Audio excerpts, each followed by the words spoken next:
Prime Minister of the United Kingdom, 1979 to 1990. Prime Minister of the United Kingdom. Iron Lady, Margaret Thatcher.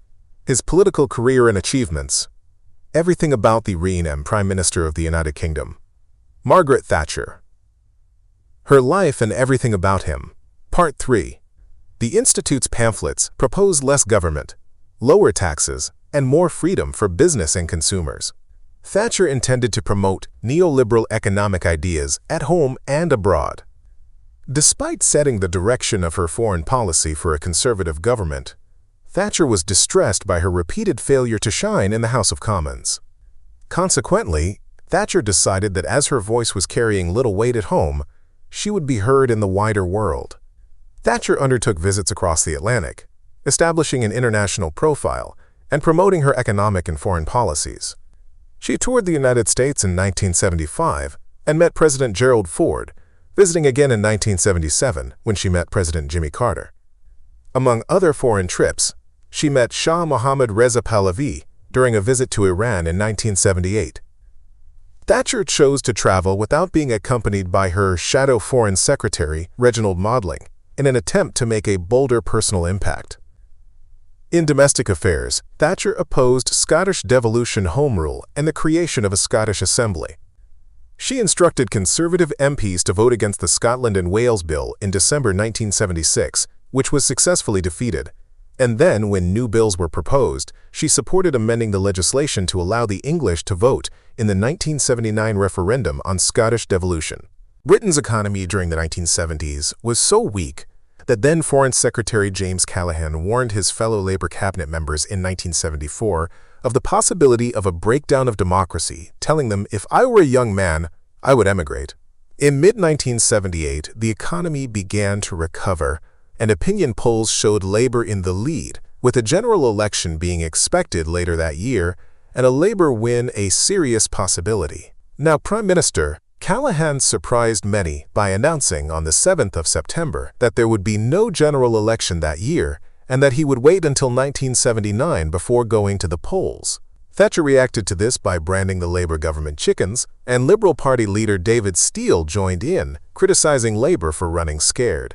The Labour government then faced fresh public unease about the direction of the country and a damaging series of strikes during the winter of 1978-79, dubbed the Winter of Discontent. The Conservatives attacked the Labour government's unemployment record, using advertising with the slogan "Labour isn't working."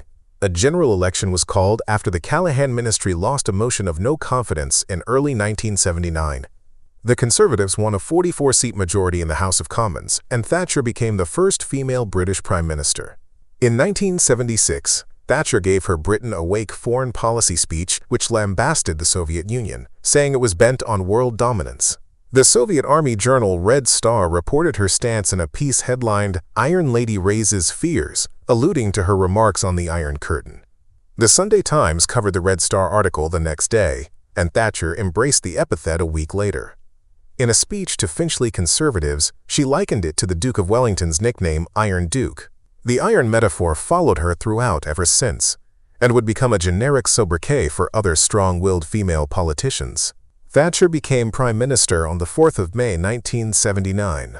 Arriving at Downing Street, she said, paraphrasing the prayer of St. Francis, "Where there is discord, may we bring harmony. Where there is error, may we bring truth. Where there is doubt, may we bring faith. And where there is despair, may we bring hope." In office throughout the 1980s, Thatcher was frequently referred to as the most powerful woman in the world. Thatcher was the opposition leader and prime minister at a time of increased racial tension in Britain. During the 1977 local elections, The Economist commented, "The Tory tide swamped the smaller parties, specifically the National Front, which suffered a clear decline from last year." Her standing in the polls had risen by 11% after a 1978 interview for World in Action, in which she said the British character has done so much for democracy, for law, and done so much throughout the world, that if there is any fear that it might be swamped, people are going to react and be rather hostile to those coming in, as well as in many ways minorities add to the richness and variety of this country. The moment the minority threatens to become a big one, people get frightened. In the 1979 general election, the Conservatives had attracted votes from the NF, whose support almost collapsed. In a July 1979 meeting with Foreign Secretary Lord Carrington and Home Secretary William Whitelaw, Thatcher objected to the number of Asian immigrants, in the context of limiting the total of Vietnamese boat people allowed to settle in the UK to fewer than 10,000 over 2 years. As Prime Minister, Thatcher met weekly with Queen Elizabeth II to discuss government business, and their relationship came under scrutiny. Campbell 2011a, page 464 states, "One question that continued to fascinate the public about the phenomenon of a woman Prime Minister was how she got on with the Queen. The answer is that their relations were punctiliously correct, but there was little love lost on either side." As two women of very similar age, Mrs. Thatcher was 6 months older, occupying parallel positions at the top of the social pyramid, one, the head of government, the other head of state. They were bound to be in some sense rivals. Mrs. Thatcher's attitude to the Queen was ambivalent. On the one hand, she had an almost mystical reverence for the institution of the monarchy. Yet at the same time, she was trying to modernize the country and sweep away many of the values and practices which the monarchy perpetuated. Michael Shea, the Queen's press secretary in 1986, leaked stories of a deep rift to the Sunday Times. He said that she felt Thatcher's policies were uncaring, confrontational, and socially divisive. Thatcher later wrote, "I always found the Queen's attitude towards the work of the government absolutely correct. Stories of clashes between, quote, two powerful women were just too good not to make up." Thatcher's economic policy was influenced by monetarist thinking and economists such as Milton Friedman and Alan Walters. Together with her first chancellor, Geoffrey Howe, she lowered direct taxes on income and increased indirect taxes. She increased interest rates to slow the growth of the money supply, and thereby lower inflation, introduced cash limits on public spending, and reduced expenditure on social services such as education and housing. Cuts to higher education led to Thatcher being the first Oxonian post-war prime minister without an honorary doctorate from Oxford University after a 738 to 319 vote of the governing assembly and a student petition. Some Heathite conservatives in the cabinet, the so-called Wets, expressed doubt over Thatcher's policies. The 1981 England riots resulted in the British media discussing the need for a policy U-turn. At the 1980 Conservative Party conference, Thatcher addressed the issue directly with a speech written by the playwright Ronald Millar that notably included the following lines. "To those waiting with bated breath for that favorite media catchphrase, the U-turn, I have only one thing to say. U-turn if you want to, the lady's not for turning." Thatcher's job approval rating fell to 23% by December 1980, lower than recorded for any previous prime minister.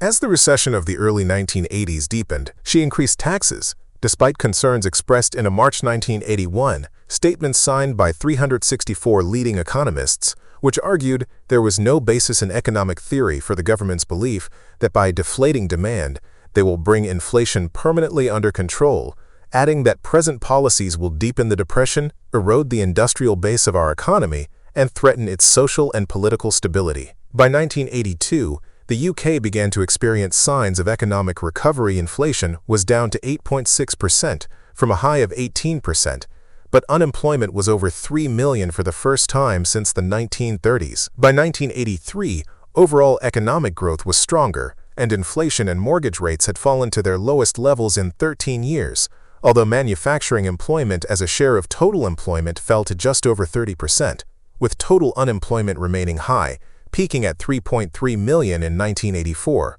During the 1982 Conservative Party conference, Thatcher said, "We have done more to roll back the frontiers of socialism than any previous conservative government." She said at the party conference the following year that the British people had completely rejected state socialism and understood, quote, "The state has no source of money other than money which people earn themselves. There is no such thing as public money, there is only taxpayers' money." I stop at this point today. Until next time, stay curious, stay informed, and keep exploring the world's incredible stories. Soon we will publish Part 4. If you have any comments, please leave us your comments, because they are important to us. Thank you for watching.